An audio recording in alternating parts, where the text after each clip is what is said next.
Right, SLUKers, we're on to the second of our Sinnis scooters that we've got at the minute. We've got two 125s on test, as we mentioned earlier. This is the budget end Sinnis Connect.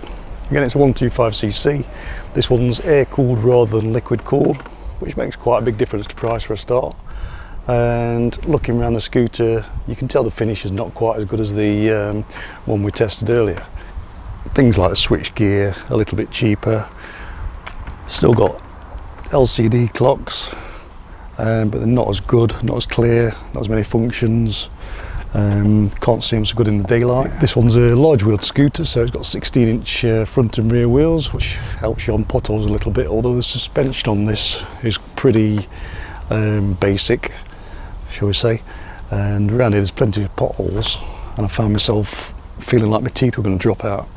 That wasn't helped by this little bit of plastic that was rattling around in the top box, which we found after we stopped for this photo shoot. So we took that out, and hopefully on the way back it'll be a little bit smoother, but it still feels a little bit basic.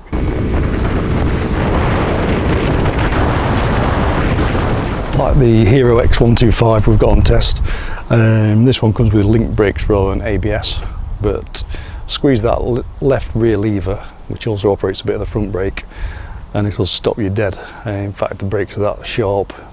I think learners need to get used to them a little bit. Could easily see them having the opposite effect and locking the scooter up. They really are that good.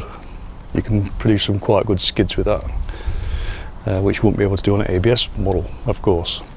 Not much space under the seat on this. I can just get my camera bag, which is only that big, and there's a video camera under there, which is about that big. Not a lot else, so it's worth having an optional top box. Yeah, it's an air-cooled engine, produces about 8 kilowatts of power, but it's actually quite a punchy little motor for an air-cooled one. Pulls off really quickly, gets going well. You can see just over 50 on the clock, and as a commuter scoot around town it's ideal.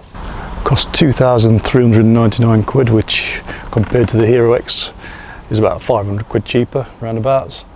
It is noticeable in the quality, but you're still getting a decent little commuter, and if you park it somewhere where it might get nicked or trashed or whatever, you don't want something quite so expensive. So it can work both ways really. It's not always a negative to have a cheaper scooter.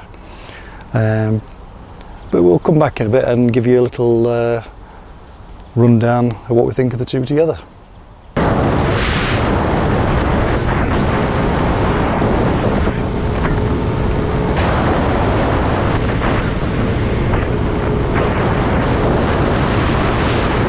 I've just changed my mind on this one a little bit. Found this in the top box, bit of plastic that's been rattling about like mad. Not quite sure it's off, to be honest. Don't know. Anyway, that was causing me problems with my suspension. I actually just enjoyed riding this back home.